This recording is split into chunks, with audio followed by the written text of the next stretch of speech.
아버지와 어린 아들이 이렇게 대화를 나누었습니다. 아빠, 노란색은 영어로 뭐라 그래요?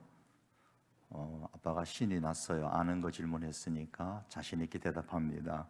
옐로우라고 하지. 그래요. 아들이 또 묻습니다. 그럼 아빠, 노르스름한 색은 뭐라 그래요? 조금 곤란했어요.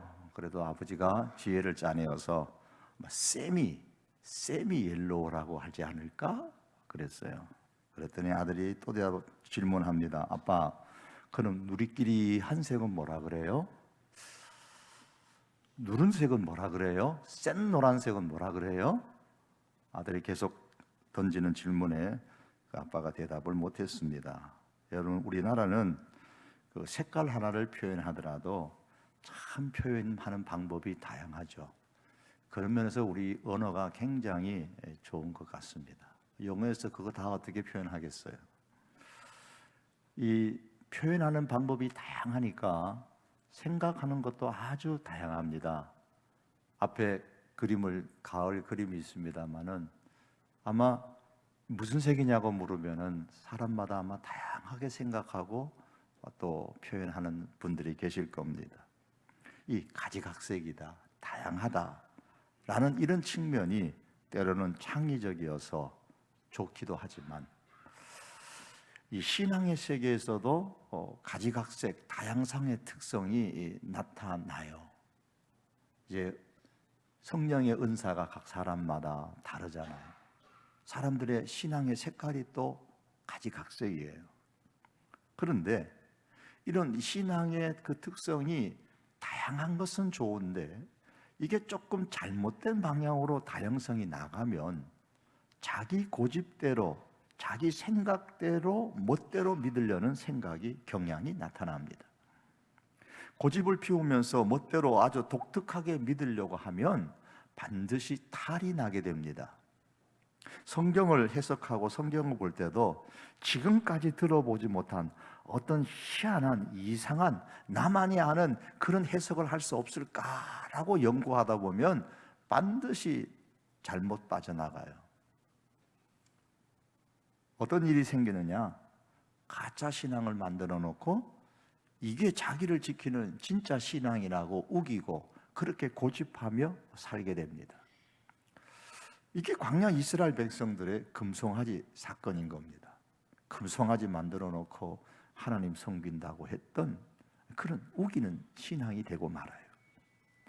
이로 인해서 모세가 하나님께 간절히 용서의 기도를 올렸고 그 모세의 기도로 이스라엘 백성이 다 죽는, 처음에는 하나님이 그 백성을 다 진멸하려고 했는데 그 진멸하려는 그런 다 죽는 참사는 일어나지 않았습니다. 그런데 이제 32장에 그런 내용이 있고 33장에 오면 1절과 2절에서 이렇게 해서 하나님이 말씀하십니다.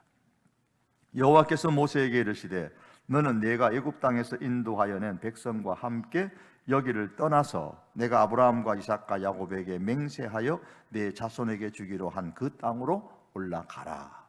내가 사자를 너보다 앞서 보내어 가나안 사람과 아모리 사람과 헷 사람과 브리스 사람과 히위 사람과 여부스 사람을 쫓아내고, 하나님께서 모세를 통해서 이스라엘 백성 데리고 가나안 땅에 올라가라는 거예요. 올라가면 하나님께서 그 사자를 먼저 보내어서 그 가나안 땅에 살고 있는 그 원주민들, 아모리, 헷사람, 브리스, 히위, 여부스 사람 다 먼저 쫓아내고 너희가 그 땅에 들어가서 살 수 있도록 해 주시겠다 그랬습니다. 얼마나 좋습니까? 얼마나 좋은 소리예요. 얼마나 기뻤겠어요. 그런데 그 다음의 말이 중요합니다. 3절의 말씀입니다. 너희를 적과 꿀이 흐르는 땅에 이르게 하려니와 나는 너희와 함께 올라가지 아니하리니 너희는 목이 곧은 백성인즉 내가 길에서 너희를 진멸할까 염려함이니라. 나는 안 가겠다는 거예요. 내가 너희를 올라가서 거할 수 있도록 만들어 주겠다. 그런데 나는 안 가겠다라고 하나님께서 말씀하셨습니다. 그러면 가나안에는 누가 살게 될까요? 이스라엘 백성들이 올라갈 것이고 또 하나님의 사자가 먼저 가셔서 그 땅의 원주민들을 다 쫓아낼 테니 가나안 땅에 살아갈 사람은 이스라엘 사람이죠. 그런데 그 가나안 땅에는 누가 없어요? 하나님이 안 계세요. 하나님이 없는 가나안 땅이 되는 겁니다. 이스라엘이 애굽에서 나온 목적이 뭡니까? 어디로 가서 사는 것이 그들의 희망이에요? 가나안 땅이잖아요. 그렇다면 이스라엘 사람들의 입장에서 보면 이제 그들이 그렇게 꿈꾸었던, 기대했던 대로 성공한 것이 되잖아요. 가나안 땅에 가게 되니까. 가나안 땅에 갈 수 있으니 얼마나 기쁜 일입니까? 꿈이 성취되는 것이죠. 하나님은 안 계시지만, 하나님은 없지만은 그래도 그동안 꿈꾸어왔던, 계획했던 대로 가나안 땅을 차지했으니 성공한 것이다. 하나님이 함께 하시지 않으셔가지고 좀 섭섭하기는 하지만 가나안 땅을 차지하고 여기서 살게 되니 우리 인생은 성공한 것이다 라고 생각할 수도 있을 겁니다. 여러분은 어떻게 생각하십니까? 하나님께서 여러분의 사업을 축복하시고 자녀들을 축복하셔서 목표하는 것을 성취하고 잘 살게 해주시겠다고 말씀을 하십니다. 그런데 실제로 하나님께서 이제 그렇게 되도록 해 주십니다. 하지만 하나님이 한 가지 덧붙여서 말씀합니다. 하지만 나는 너희와 함께 하지 않겠다. 나는 너와 함께 하지 않겠다. 그러면 여러분 어떻습니까?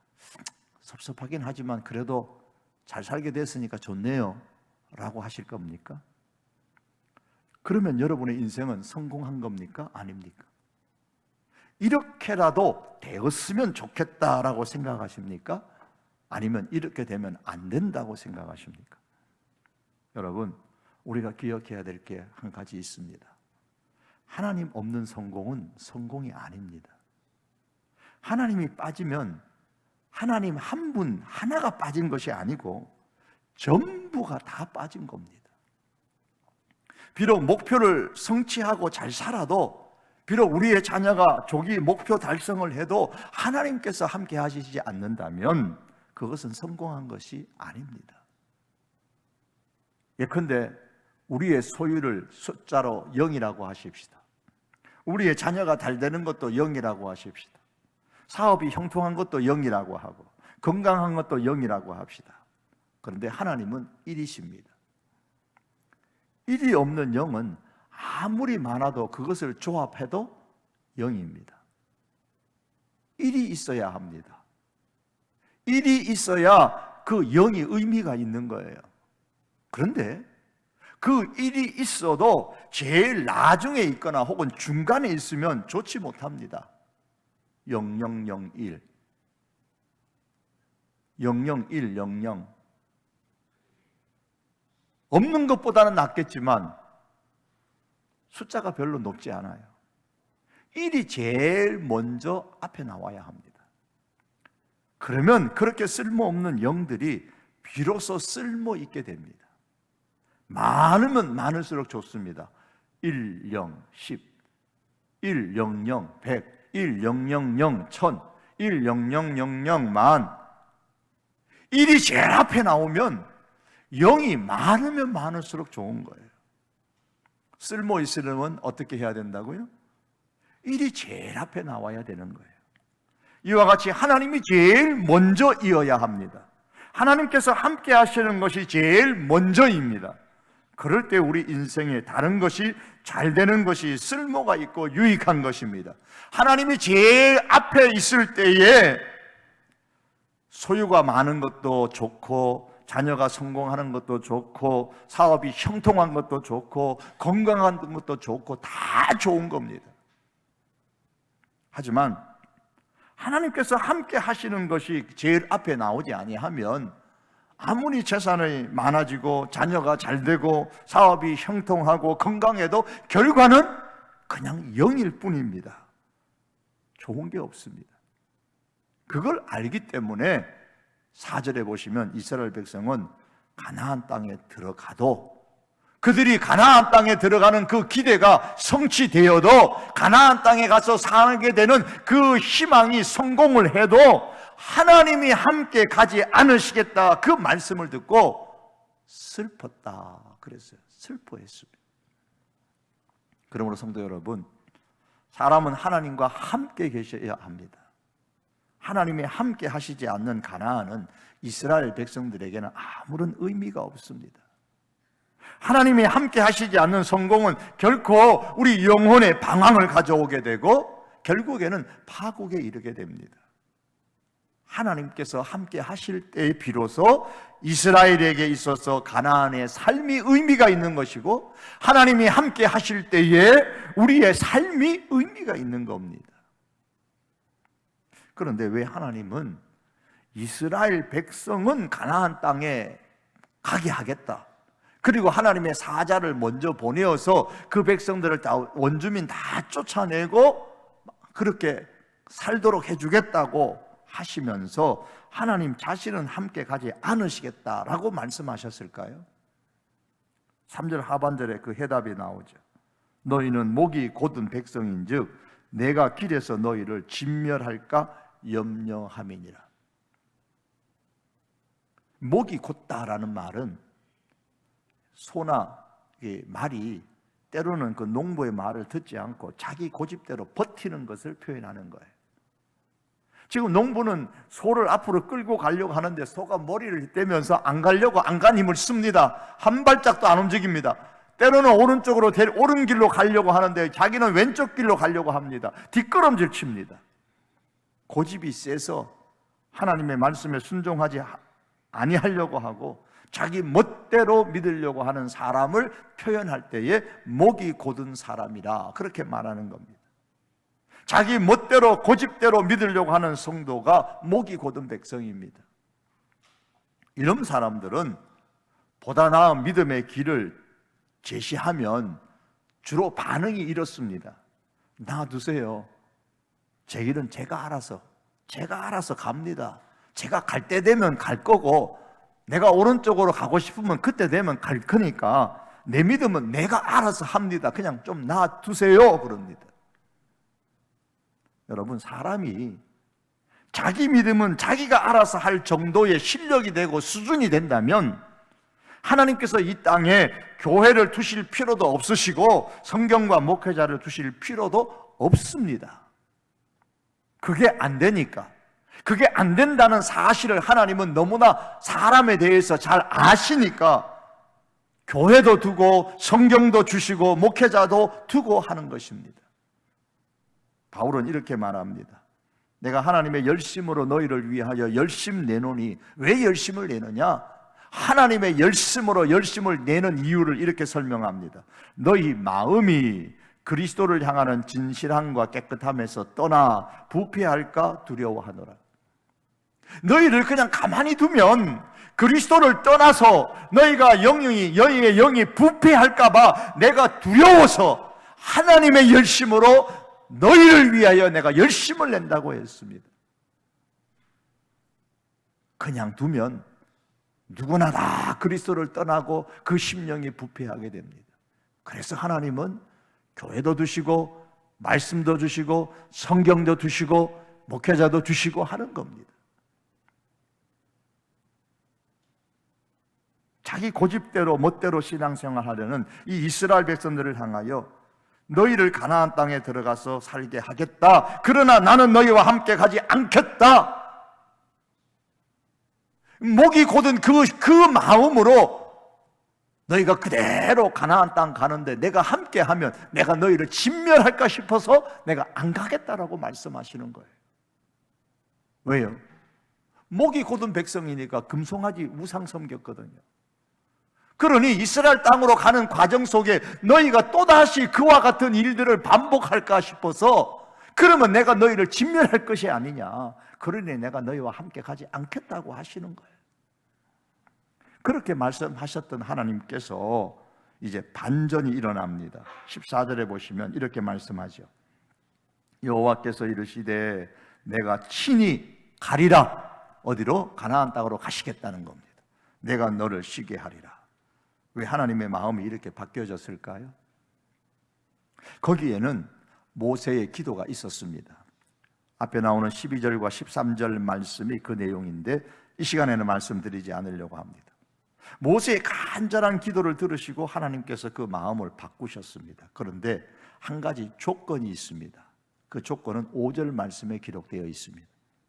여호와께서 모세에게 이르시기를 이스라엘 자손에게 이르라 너희는 목이 곧은 백성인즉 내가 한순간이라도 너희 가운데에 이르면 너희를 진멸하리니 너희는 장신구를 떼어내라 그리하면 내가 너희에게 어떻게 할 것인지 정하겠노라 하셨습니다. 너희 장신구를 떼어내면 내가 어떻게 할지 정하겠다. 그 말씀은 가나안 땅에 나는 가지 않겠다라는 이 마음을 바꾸겠다는 말입니다. 친히 내가 너희와 함께 가겠다라는 말씀입니다. 그러자 6절의 말씀에 보면 이스라엘 자손이 호렙산에서부터 그들의 장신구를 떼어내니라 그랬습니다. 여기서 우리가 생각할 것이 한 가지 있습니다. 장신구를 떼어낸다는 것이 무슨 의미일까요? 장신구를 떼어내면 하나님께서 친히 가시겠다고 하셨습니다. 장신구가 그들에게 어떤 의미가 있을까요? 이스라엘 백성이 가진 이 장신구, 이 장식품이에요. 귀걸이, 팔찌, 가락지, 몸에 또 이렇게 붙이는 이런 장식품을 장신구죠. 이 장신구는 본래 하나님께서 주신 은혜의 선물이요 상징입니다. 출애굽할 때 이스라엘 백성들은 애굽 사람들로부터 은금, 폐물과 의복을 많이 받았습니다. 이때에 장신구들도 많이 가지고 출애굽을 했습니다. 그러므로 이스라엘 백성이 가진 그 장신구는 하나님께서 그들에게 베풀어 주신 특별한 은혜였습니다. 하나님의 은혜 때문에 그 장신구를 가질 수가 있었습니다. 그런데 이스라엘 백성들은 광야 생활을 하다가 하나님께서 은혜로 주신 그 금고리, 그 금 장신구를 가지고 도리어 금송아지를 만들고 우상을 숭배하는 데 사용했습니다.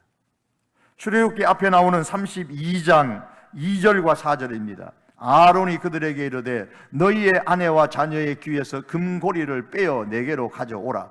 모든 백성이 그 귀에서 금고리를 빼어 아론에게로 가져가매 아론이 그들의 손에서 금고리를 받아 부어서 조각칼로 새겨 송아지 형상을 만드니 그랬습니다. 은혜의 상징인 이 장신구가 금송아지 우상을 만드는 재료로 전락하고 말았습니다. 본래 이 장신구는 하나님께서 출애굽을 할 때 주신 은혜의 선물이었는데 그 은혜의 선물을 하나님을 버리고 우상을 만드는 데 사용해 버렸던 거예요. 이 장신구는 은혜의 상징인 동시에 하나님을 멀리하는 우상을 섬기는 도구의 상징이 되고 말았습니다. 은혜가 오히려 하나님을 멀리하는 데 사용되고 말았던 거예요. 사랑하는 성도 여러분, 우리가 하나님께 받은 은혜가 무엇이 있으십니까? 그런데 그 받은 은혜를 가지고 하나님을 멀리하는 재료로 삼고 있지는 않으십니까? 하나님께서 은혜 주셨는데 그 은혜를 가지고 하나님을 멀리하는 데 사용하는 우리 한국교회와 우리 성도들은 아닐까요? 우리 성도교회는 어떻습니까? 가난할 때 이 민족이 가난하고 내가 가난할 때는 하나님을 열심히 찾았다가 이제 살만큼 되니까 뭐라고 말하냐면 삶의 질이 중요하다 그럽니다. 밥 먹고 배고프고 할 때는 밥 먹는 게 문제였는데 먹는 문제가 해결되고 나니까 이제 사람들이 이구동성으로 말합니다. 삶의 질이 중요하다. 삶의 질을 높여야 한다. 그러면서 이구동성으로 삶의 질을 찾아다니다가 하나님을 멀리합니다. 하나님의 은혜를 하나님을 멀리하는 재료로 삼는 것이 삶의 질을 높이는 것일까요? 연약할 때는 하나님을 열심히 찾다가 건강하게 되니까 건강 가지고 열심히 돌아다니느라고 하나님을 멀리한다면 그것은 은혜를 우상을 만드는 재료로 만드는 것과 같은 일입니다. 괴테의 대표적인 작품 가운데 파우스트라는 작품이 있죠. 거기 주인공인 이 파우스트가 자살하려다가 교회에서 들려오는 종소리를 듣고 과거의 신앙을 기억하며 회개를 하는 그런 내용이 나옵니다. 그 과정에 이런 내용이 있습니다. 젊을 때에 충실히 교회 생활을 했던 이 파우스트가 이제 사회활동에서 그의 학문을 하면서 굉장히 그의 학문이 발전하고 세상에서 그 학문으로 인해서 성공을 하게 됩니다. 그의 삶의 목표가 달성되어졌습니다. 그때쯤 그가 교회를 떠났습니다. 자기 분야에서 성공을 했지만 그 성공이 빌미가 되어져서 오히려 하나님을 멀리하게 되어졌습니다. 성도 여러분, 내가 받은 그 은혜 받은 것이 득이 되었습니까? 아니면 독이 되었습니까? 은혜 받은 것이 득입니까? 아니면 독입니까? 받은 은혜로 인해서 내가 더 잘 믿습니까? 아니면 더 잘 못 믿습니까? 은혜 받았기 때문에 그로 말미암아 믿음이 성장합니까? 아니면 믿음이 쇠퇴합니까? 내가 하는 사업이 잘됨으로 말미암아 하나님을 더 잘 믿으십니까? 아니면 더 잘 못 믿으십니까? 믿음은 받은 그 은혜를 하나님을 위하여 잘 쓰는 힘입니다. 받은 은혜를 금송아지 만드는 재료로 쓰지 말고, 하나님을 멀리하고 교회를 멀리하는 재료로 쓰지 말고, 하나님을 더 깊이 더 많이 찾는 그런 재료로 삼을 수 있기를 바랍니다. 이것이 우리의 삶에서 장신구를 떼어내라 라는 말씀이에요. 은혜의 도구를 금송아지 만드는 도구로 전락시켜버린 이 장신구를 떼어내라는 거예요.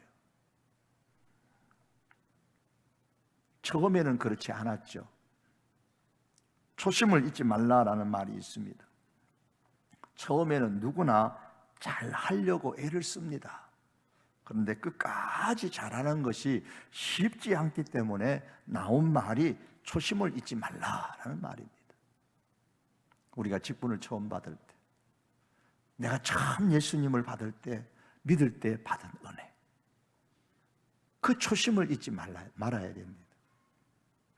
이스라엘 백성의 입장에서 보면 애굽에서 해방되는 것만도 감사한데 값비싼 금은 보석으로 꾸민 장신구들까지 많이 가지고 나올 수 있도록 하나님께서 은혜를 주셨으니 정말 감사하고도 또 감사했습니다. 그러나 그런 초심의 마음이 점점 사라졌습니다. 그 결과 은혜의 장신구를 금송아지를 만드는 장신구로 만들고 말았습니다. 사랑하는 성도 여러분, 신앙생활에 있어서 초심을 잊지 않으려면 처음 간직했던 그 은혜를 하나님을 섬기는 재료로 사용하는데 마음을 다 써야 합니다. 그리고 일이 잘 풀려 나갈 때일수록 하나님을 가까이 하고 교회를 가까이 해야 합니다. 이것이 초심을 잊지 않는 비결이고 장신구를 떼어내는 것입니다. 그럴 때 하나님께서 이렇게 말씀하시죠. 14절의 말씀 다시 봅니다. 여호와께서 이르시되 내가 친히 가리라. 내가 너를 쉬게 하리라. 여기 쉬게 한다라는 말은 안전하게 한다라는 뜻입니다.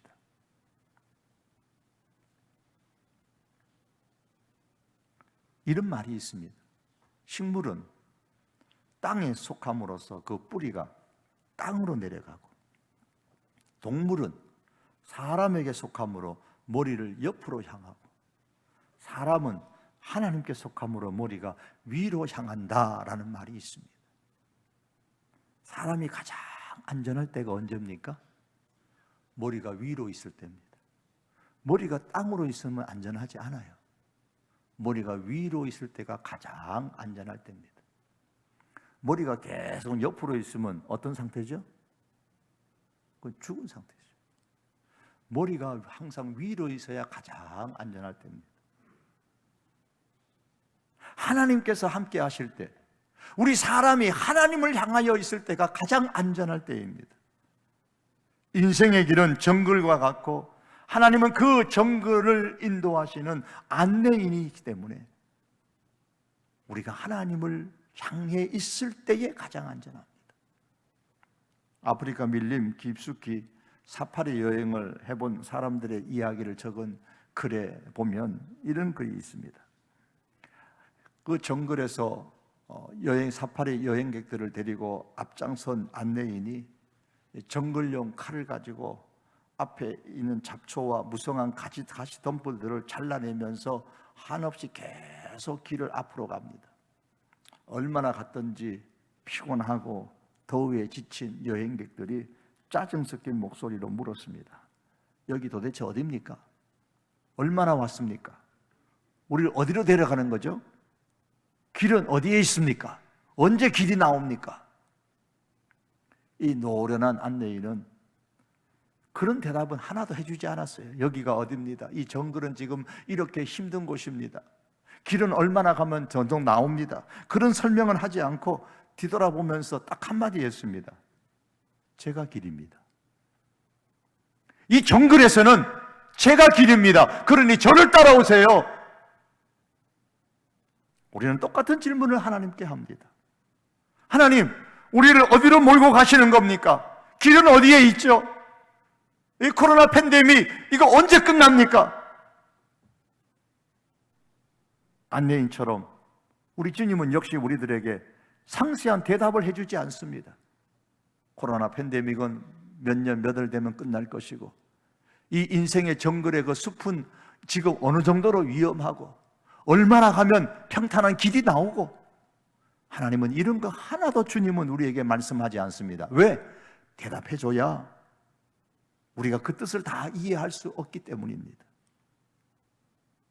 그러기에 사파리 여행을 떠나갔던 그 사람들처럼 우리도 인생 정글에 대해서 아는 게 너무 없어요. 그런 여행객들에게 이 정글이 어떻고, 이 정글의 성격이 어떻고, 이 정글을 벗어나려면 어떻게 해야 되고, 그런 거 설명하지 않고 내가 길이니 나 따라오세요 한마디 하는 거예요. 우리 주님도 똑같이 말씀합니다. 내가 길이다, 나 따라오라 말씀하십니다. 하나님께서 정글을 깨끗이 밀어 버리셨습니까? 아닙니다. 숲은 변함없이 무성합니다. 인생의 정글의 숲은 늘 무성해요. 맹수들을 남김없이 없애버리셨습니까? 아닙니다. 위험은 여전히 우리 인생의 정글길에 도사리고 있습니다. 예수님은 그런 숲을 없애고 또한 맹수를 없애주는 것이 아니라 딱 한마디 하십니다. 내가 세상 끝날까지 너희와 항상 함께 있으리라. 내가 길이다, 내가 함께 하겠다. 오늘 하나님께서도 그렇게 말씀합니다. 내가 친히 가리라. 이스라엘 백성이 지금 안전한 방법이 뭐예요? 내가 너희를 진멸하리라. 내가 너희와 함께 가지 않으리라.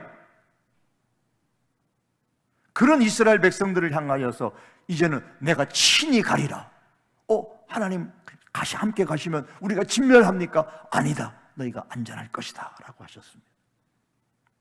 너희가 가나안 땅에 가서 그 땅을 얻을 것이다, 그러니 너희가 안전하다, 그렇게 말씀하지 아니하시고 내가 함께 할 것이다, 내가 친히 갈 것이다, 그러니 너희가 안전할 것이다고 하나님은 말씀하고 계십니다. 가나안 땅을 얻는 것도 복이지만 하나님께서 친히 함께 가시는 것이 최고의 복입니다. 사랑하는 성도 여러분, 정글 같은 인생일지라도 하나님께서 친히 함께 하시는 이 복을 가장 큰 복으로 여기면서 사모할 수 있기를 바랍니다. 말씀을 맺겠습니다. 한 가지 말씀을 더 우리가 생각하기를 원합니다. 예레미야가 3장 22절과 23절입니다. 여호와의 자비와 긍휼이 무궁하심으로 우리가 진멸되지 아니함이니이다. 이것이 아침마다 새로우니 주의 성실이 크도소이다. 모든 장신구를 다 제거했을지라도, 모세의 그 간절한 기도가 있었다 할지라도, 만일에 하나님의 자비와 긍휼이 무궁하지 않았더라면 이스라엘 백성들은 다시 함께 하시는 하나님의 은혜를 누릴 수가 없었을 겁니다. 그러나 우리 하나님은 자비와 긍휼이 무궁하십니다. 그러므로 결단코 우리는 진멸되지 않습니다.